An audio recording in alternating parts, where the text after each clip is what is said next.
morning, beloveds. I woke up tired yesterday. I woke up tired today. I ended up, there's a mushroom called cordyceps, and it's traditionally used by like marathon runners and, athletes. And I took one before I went to work. When I got to work, I was like, I'm not going to make it. So I ended up buying a bottle and taking another one. Today I only took one, and I'm just going to sleep it off today. It's just been, a heckin' 2 weeks. I do have a dentist appointment though, so I'm going to go to the dentist and come home and sleep off the dentist. I'm just, wow. Yeah.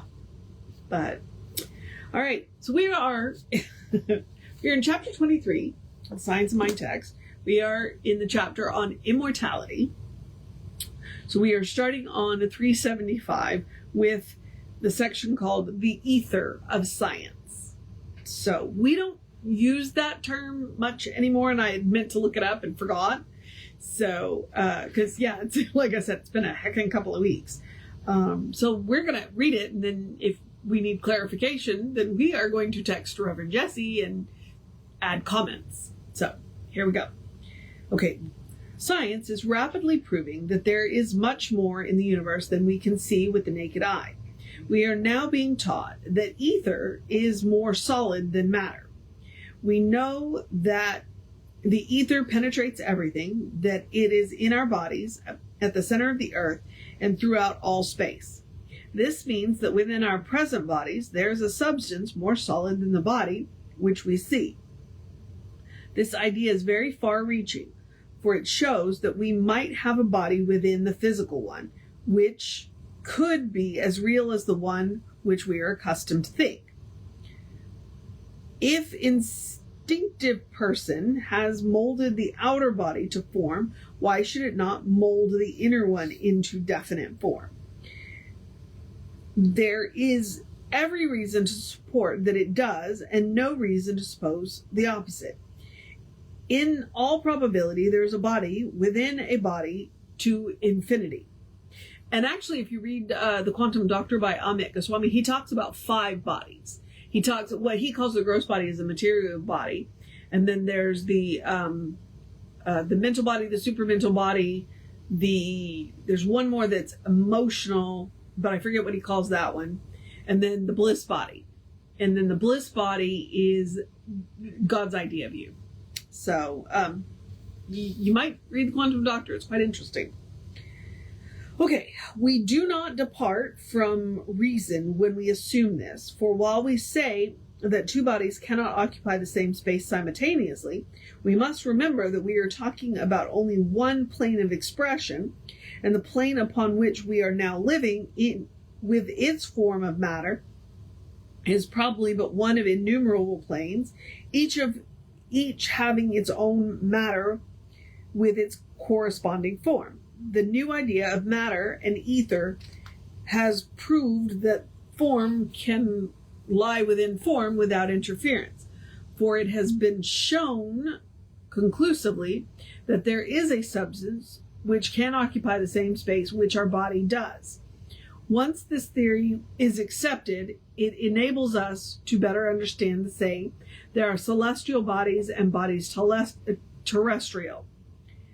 There is a natural body, and then there is a spiritual body. No doubt, as time goes on, it will be proved that there is something still finer than the ether.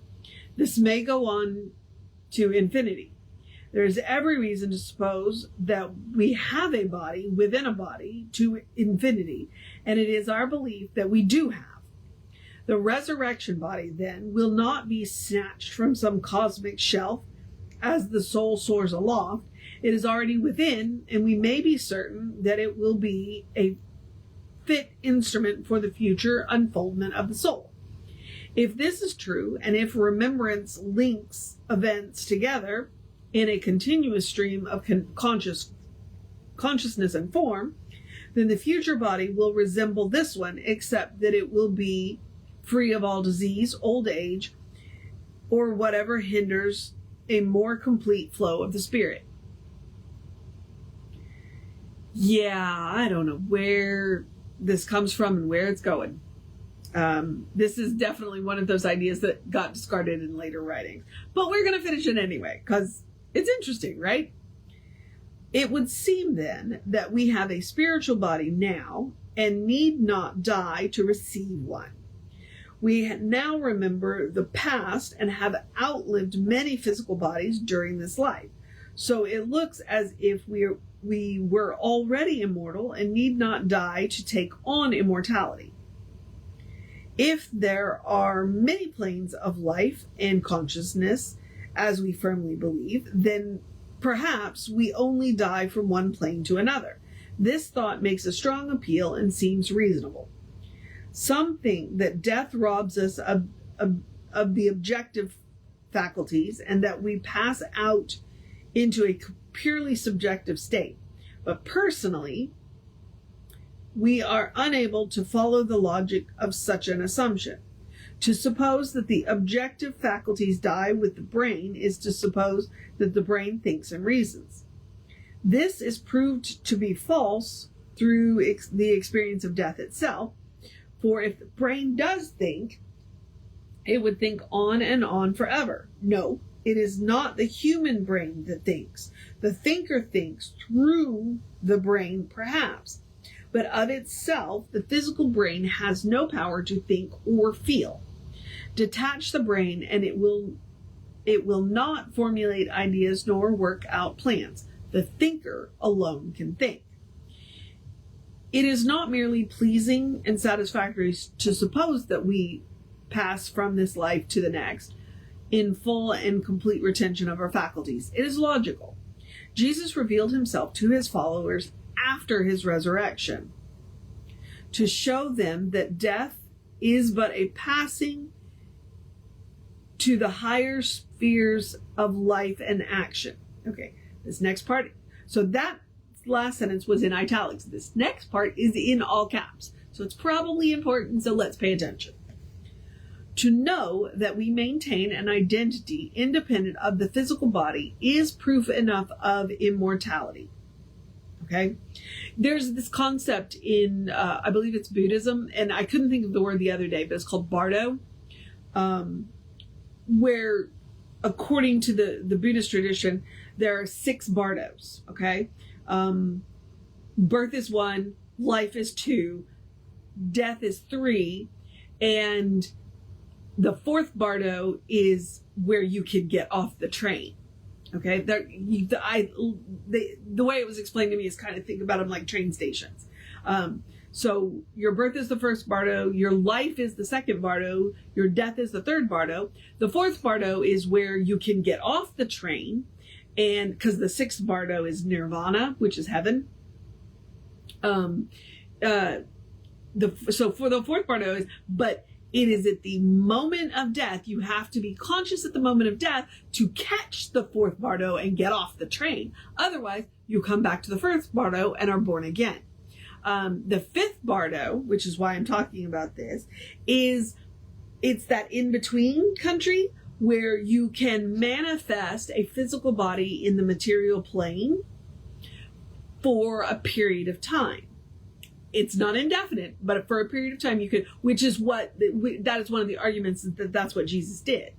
Because he was conscious at the moment of death. He stepped off the reincarnation, the wheel of reincarnation at the 4th bardo, and spent a period of time in the 5th bardo, which is why he came back to appear to his followers after death. It's also one of the arguments for when the student is ready, the teacher will appear. Especially if the teacher's only in your life briefly. So that they are in the 5th bardo, and that they are manifesting a physical body to interact with you on the physical plane for an amount of time.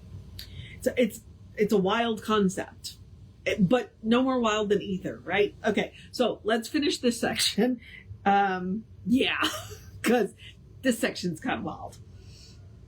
Okay. This, together with the fact that remembrance maintains a constant stream of recollection and the realization that mentality can operate independent of the body, performing all its normal functions without the aid of the body, and that the new theory of matter and ether furnishes proof of the possibility of a body within the body to infinity, that the inner person is constantly forming matter into the shape of a body, all of these evidences should prove to us that we are not going to attain immortality, but that we are now immortal.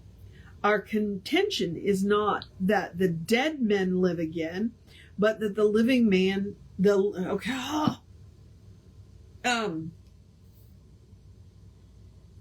our contention is not that the dead can live again, but that the living will never die. Okay. Whoa, that's a lot. So, 370, let's see. Is there spirit communication? It would be interesting to know whether the spirits of the supposed dead cause certain physical manifestations experienced by many people. One thing is certain. These manifestations are either caused by those who are supposed to be dead, or they are produced by those now in the flesh. This is self-evident. What is self-evident? What? Okay. Whether the manifestations are caused by the so-called dead or by the living, the agency used is either a mental body or the direct power of thought operating upon objects. More than 40 years ago, and but little new has been discovered since in this field, Hudson, in his Law of Psychic Phenomena, carefully goes through an elaborate process of reasoning, the result of years of painstaking investigation, and completely proves that all of the manifestations do take place. He then goes through an extensive and, to him, conclusive argument to show that they are not caused by spirits, declaring that we have no reason to suppose the presence of an unknown agency when we know there is one present who could be producing the phenomena. Okay, so now I'm not sure if he's arguing for or against spirit communication. Ernest, what are we talking about here? This is the chapter on immortality. It was bound to be weird, right? Okay, back to the reading. Scientific research in the realm of the psyche, the subjective soul life, has taught us many valuable lessons and has demonstrated beyond question of doubt that there are people who, while in a certain state of consciousness, are able to see without the agency of the physical eye, hear without the agency of the physical ear, and communicate without the tongue. Indeed, every faculty of the senses has been duplicated in the mind alone. It would take volumes to enumerate the data compiled by able and scientific minds in furnishing evidence for these facts. They may be accepted as authentic. This evidence leads us to suppose that the soul can operate independently of the physical instrument. A careful examination of these facts, together with years of personal and immediate experience, will remove all doubts. Those who have carefully investigated do not question this evidence. Yeah, I'm questioning this evidence right now because I haven't seen this evidence. Let me remind you, 1927. Why has nature provided us with such subtle powers unless she foreknew our need of them sometime, somewhere? Nature is not foolish. She does nothing without ample reason, leaves no gaps, and provides for all emergencies. In everyday living, the etheric and subtle qualities of the soul are not needed. It seems logical to infer that in providing for the continuity of life and the triumphant progression of the soul, nature has endowed us with duplicate senses that we may be able to reproduce our entire life with all of its action and reaction on another plane. See, Ernest doesn't believe in reincarnation, that we come back here. He believes we go to another plane of existence, if that's helpful in the explanation of what we're talking about. Because yeah, this is weird. Straight up, I'm with you there, but it's interesting. Okay, back to the reading.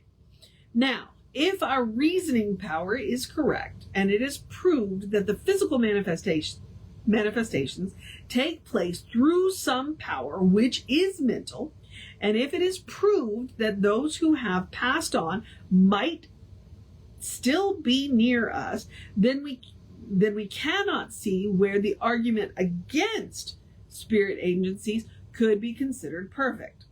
We are inclined to feel that the very facts in the case prove that at least some of these manifestations could be produced by either the living or the so-called dead, which we believe to be the case. There are thousands of cases on record where people have penetrated the veil of flesh and seen into the beyond. If we cannot believe the experiences of so many, how can we believe in the experiences at all? I think he's talking about near-death experiences, okay? And that, there's a whole lot of recent research on near-death experiences. So, that I can stand on firmer ground when we talk about near-death experiences versus ether. Okay, back to.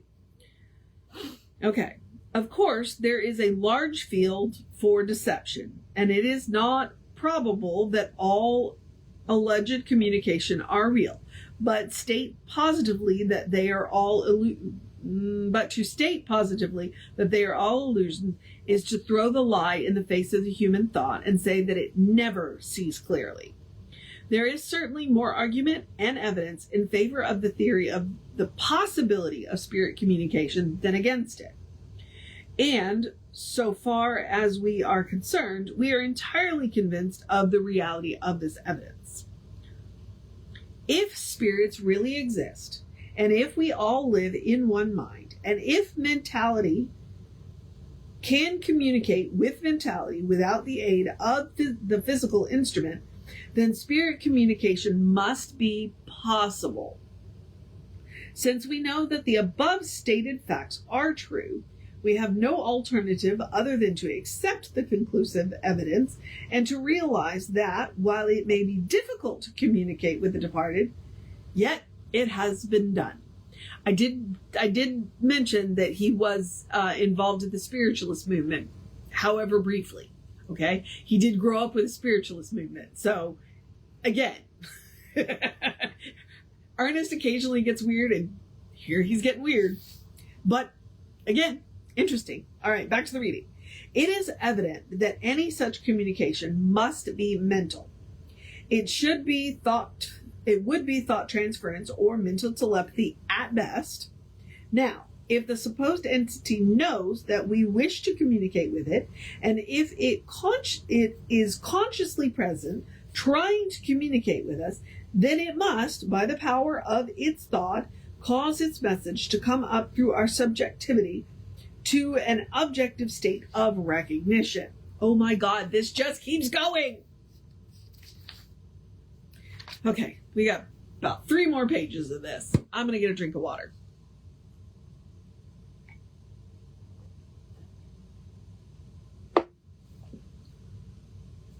Okay. Consequently, how very difficult to receive a coherent message. For instance, suppose one tries to think a lecture to an audience. How much would the audience be likely to receive? Yet, this is exactly what would happen under the very best conditions. If the departed were trying to impress our thought, and we knew that they might do so, and we were trying to receive it, I believe that they do seek to communicate with us and that they often succeed, perhaps more often than we realize, but I repeat how difficult it must be. Whether or not the spirits are present is uncertain. Just because a psychic sees the picture of a certain person around or near us does not mean that the person is actually there, for the pictures of all our friends are always in our mental atmospheres. And it is imperative that we make this distinction, as people sometimes become unbalanced from accepting as real and actual that which is only a picture, only a mental impression. It is quite absurd to suppose that at any time we wish we could call anyone whom we ever knew and have them talk to us. We are unable to do so here, and the psychological and metaphysical laws are the same on every plane. Okay, this is in caps, so it must be important. It was important to Ernest. To suppose that we can compel the attention of anyone out of the flesh any more than one in it is an absurdity. And if we could, what would we hope to gain? People out of the flesh know no more than they did while in the body. In other words, just because you call them doesn't mean they have to answer. And just because you call them and they do answer doesn't mean that they know any more than they did when they were in the flesh. That's what he's saying there. Okay, back to the reading. And honestly, I think that's kind of rude. It's like, ask them, and if they want to show up, they will. I mean, maybe time moves differently where they are. Who knows? Okay, again, back to the reading. However, I believe that we often do communicate with the subjectivity of those who are departed, whether they know we are doing so or not. But the message that comes in our present state of evolution are very incoherent. Yeah, I can attest to that.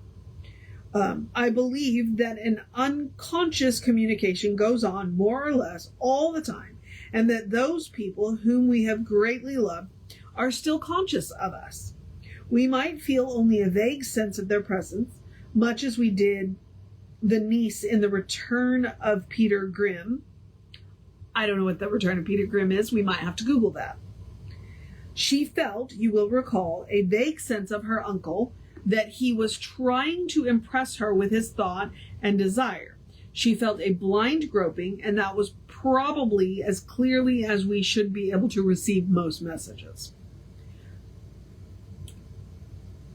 The Return of Peter Grimm. Okay. We all have psychic capacities, but they should never be forced, for it is only when the subjective comes to the surface while we are in a perfectly normal state that a normal psychic power is produced.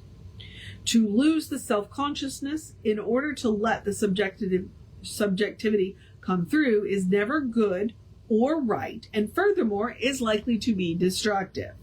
The psychic capacity is normal only to the extent that it can be used while in a self-conscious state. Many people are annoyed by their psychic powers, constantly seeing things the average person does not see, continually getting impressions. These people are very near to subjectivity, and it bothers them. They can easily be healed and should be. I had a situation somewhat like that, and a practitioner said, imagine a volume button, turn the volume down. Very helpful. Very, very helpful.